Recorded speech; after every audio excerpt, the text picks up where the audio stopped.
How proud are you from Dern's performance? She's amazing. Laura Dern is amazing.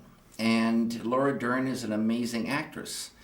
And an actress is someone who can make it real from a very deep place. And you want, obviously, to get the actress or the actor, the correct one that marries to the part. In the case of Laura Dern, that meeting really started the whole thing, so it was her from the beginning. From Hollywood, California, where stars make dreams and dreams make stars. Do you want to see?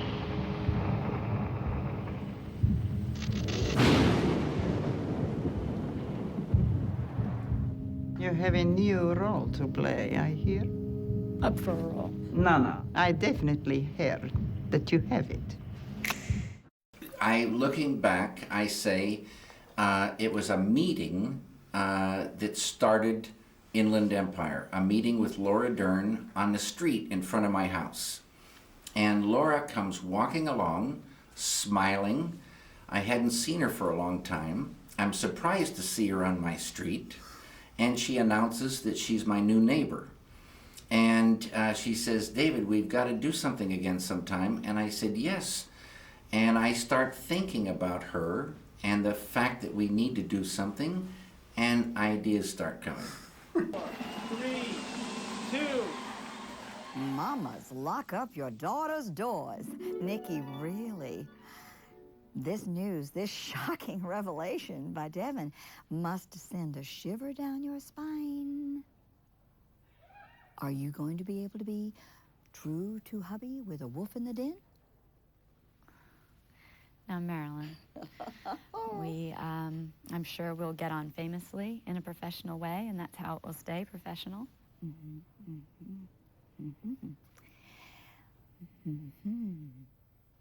And Devin, you naughty boy, are you hiding a smile? Is your devilish mind scheming? If you're looking for shock value, Marilyn, I suggest you look in the mirror. Ooh, what a biting wit. But I tell you this, Marilyn Levins is going to be watching, and she will be reporting to you everything she finds out. There, and there, and there, and beyond, around the world. The Marilyn Levins Starlight Celebrity Show will be back next week from Hollywood, California, where stars make dreams and dreams make stars. Have the experience and enjoy just the experience of going into that world deeper and deeper and deeper. Then you can think about it, wonder about it, dream about it, and come to your own conclusion. But many people have a mind that doesn't like to let go, and they want to know all the time what's going on, and it frustrates them when they lose themselves, lose the way. Nikki, it's we who are happy and fortunate to have you on board on this film, on this role. I meant everything I said in praising Devin. And forgive me, I do love making speeches. I mean this too. You have everything you need to soar back to the top and stay perched there. This film, you and Devin, a great director. Yes, do I hear? This script, this world we're going to plunge into, if we all play our role, do our best, if we work hard together, well, this could be the one. This is a star maker if ever I saw one. You'll see. I think we have a chance to pull it off. What do you say? Let's do it. Action.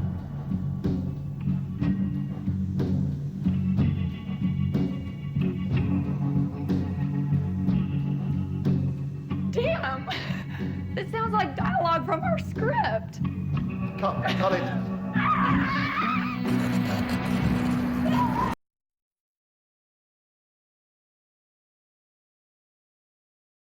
A story holds many things, and a story holds contrast.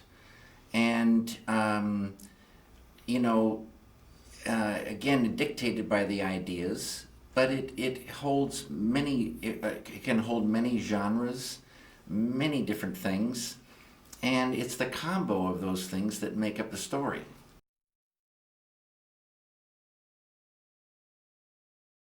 If you just heard the music alone, it may not happen.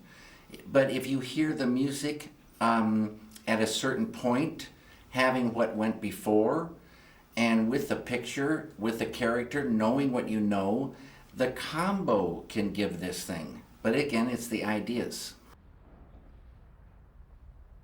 I don't mean to intrude. I'm your new neighbor. I hope this isn't inconvenient for you. No, no. Please sit down. Such a lovely home you have. Well, thank you. We enjoy it very much. Please.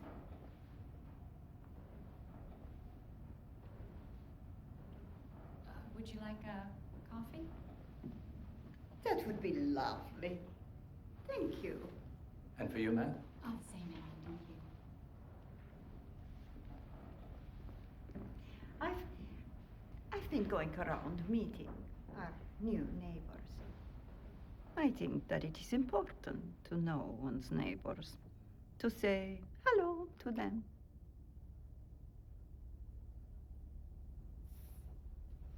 Yes, it's very rare these days, but that's very nice. Which house are you living in? Just down the way, tucked back in the small woods. The brick house. I think I know the one. It's difficult to see it from the road.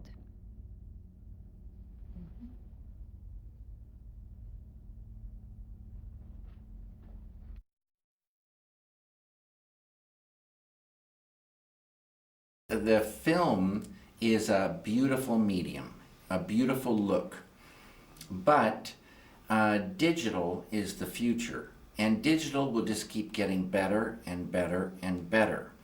And the amount of control in the shooting and after, huge difference. And I know what it's like shooting film, and it is, compared to digital, not friendly to the scenes. You die how slow and heavy it is. And so digital for me is the future.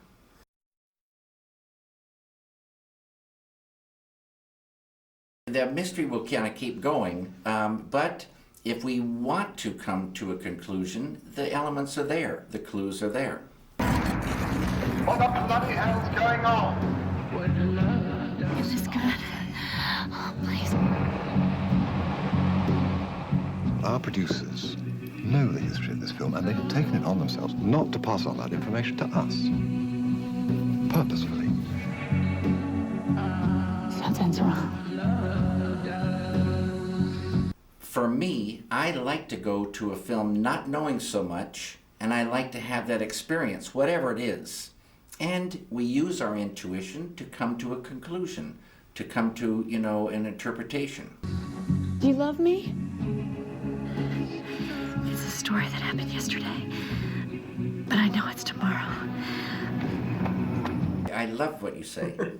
Don't you remember anything? How it was?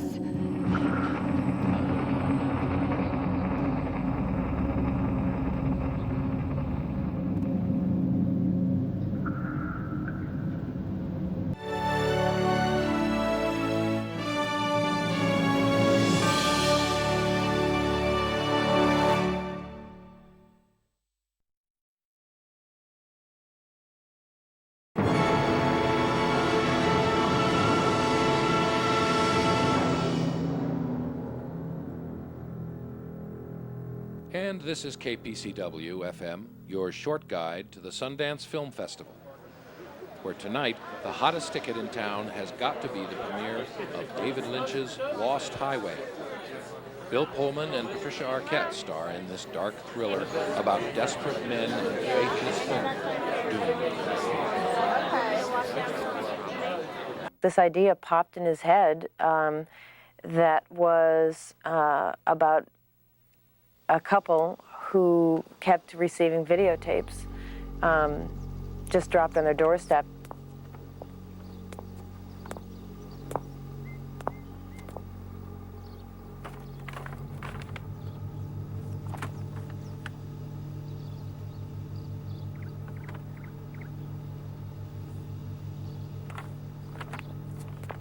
The videotapes were of them in their house at night, sleeping.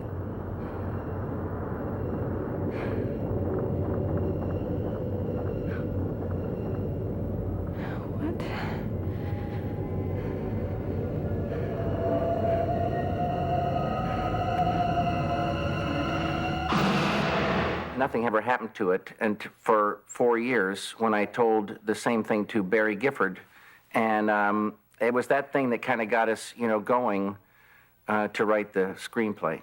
David called up, and he said, "Barry, we've got to write a movie."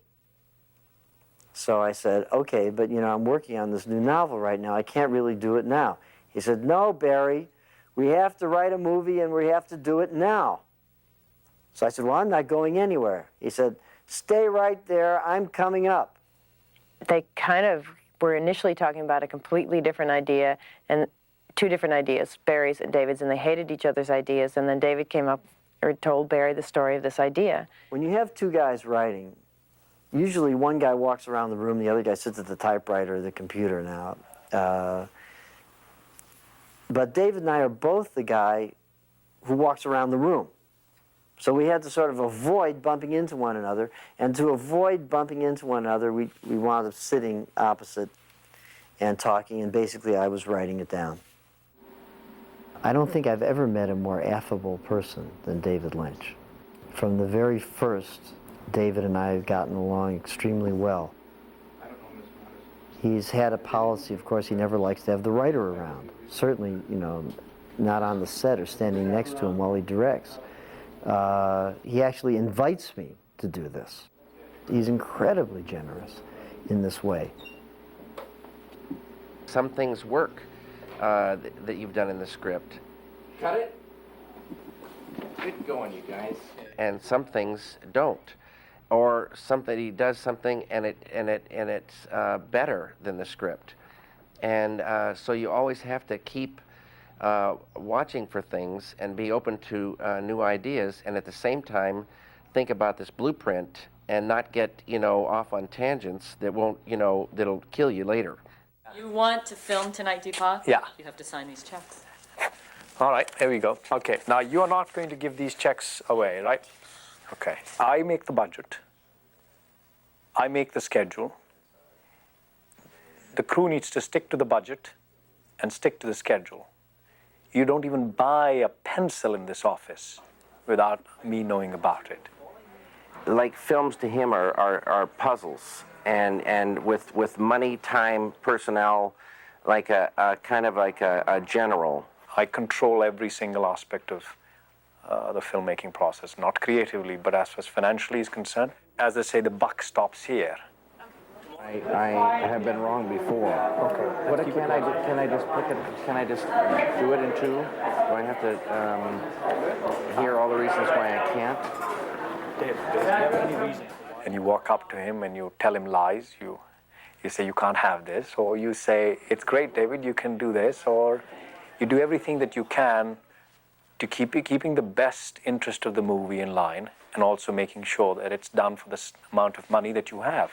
He has unlimited energy and enthusiasm, and he's a schemer. They're looking for a commitment from me now, and we're going to put ourselves in a position where you're not going to like it. You turn around and say, why the hell did you agree to it if you weren't comfortable with it? Which puts us in a bad spot, because we want to be nice, but we don't want to be, stupid. He is very closely informed by me where we are heading. He keeps me very closely informed of what he needs and why he needs it. And a little bit of sacrifice from my end and a little bit of sacrifice from his end, and we've got a great show here.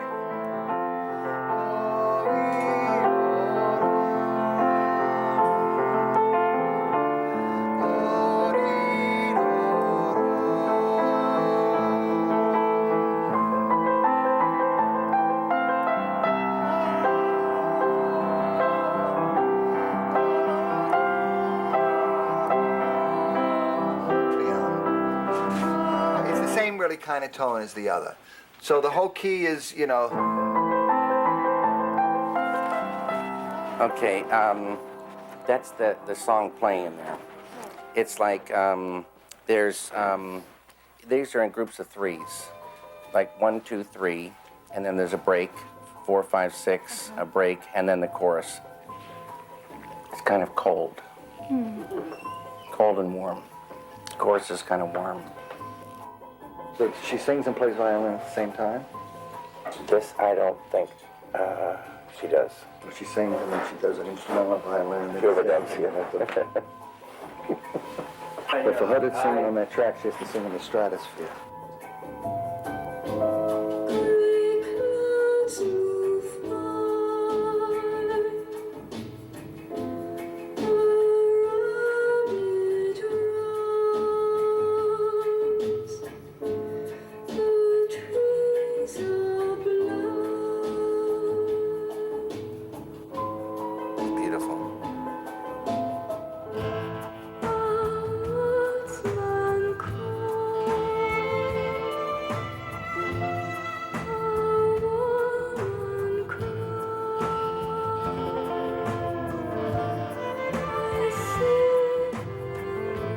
I started playing the fiddle when I was 6.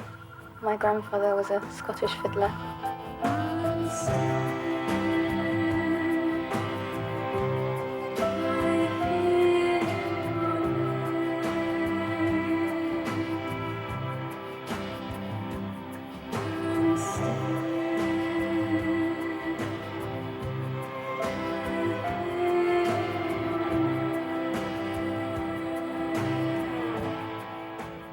David just has this tremendous feeling for music. He's got great ears, and he hears everything.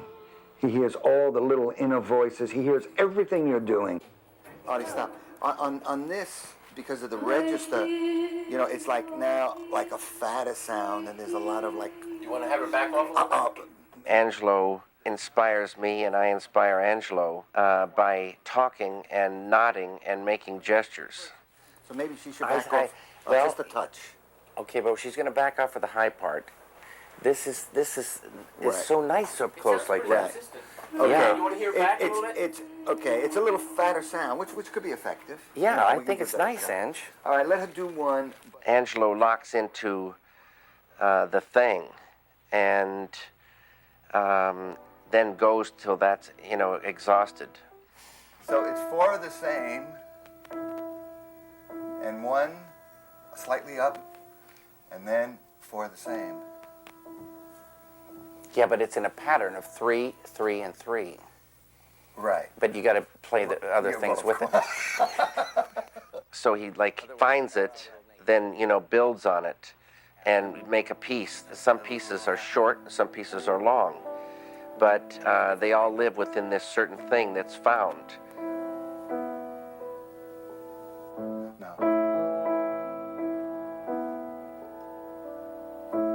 Pretty nice, David.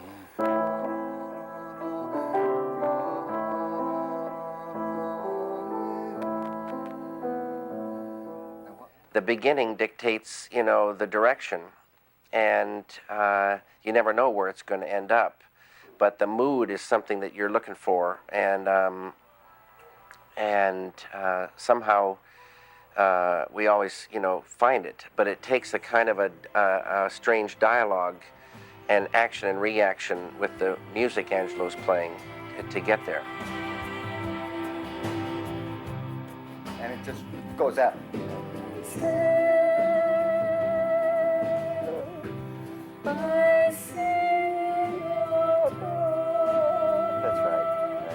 closer. That's right. Nice That's soft right. and warm. Very nice. Take a breath here and hold it.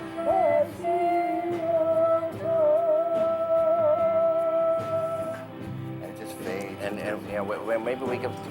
We don't have to. It's a long, long tag. Right. Yeah. So you could go back and grab a couple of the other endings.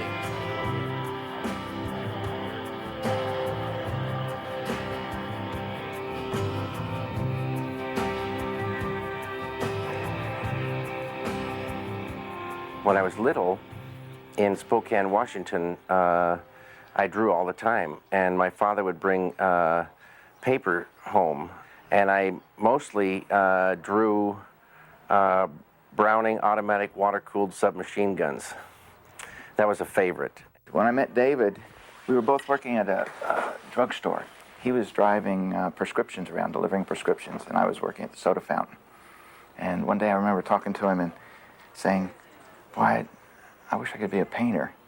And he said he wished he could be a painter, and just hearing that one other person in the world was thinking about painting made the whole thing seem real.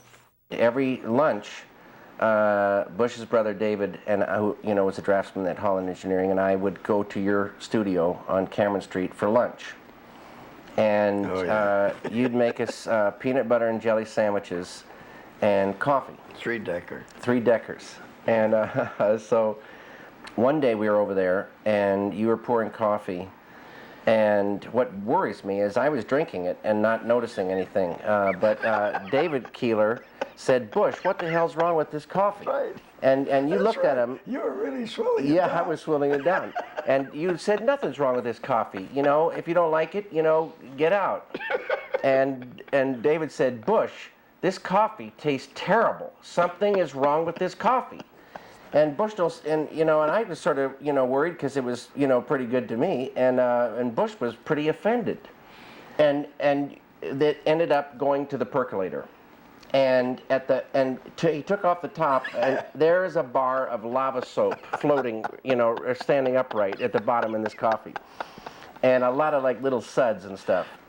And well, it was dirty. I had to clean it. He left the soap in there. So that story stuck with me. And when Mark Frost and I were writing episode 1, the one after following the pilot of Twin Peaks, that story crept in, and it became a fish, though, instead of a bar of lava soap. Even as a teenager, he was so determined. I mean, he knew what he wanted to do. He had a really strong sense of self, even from young. And he had a studio as a teenager. And one day he brought in a painting. It was of a dock or a wharf scene. It was kind of greens and blacks and stuff. And it was just like thick with oil.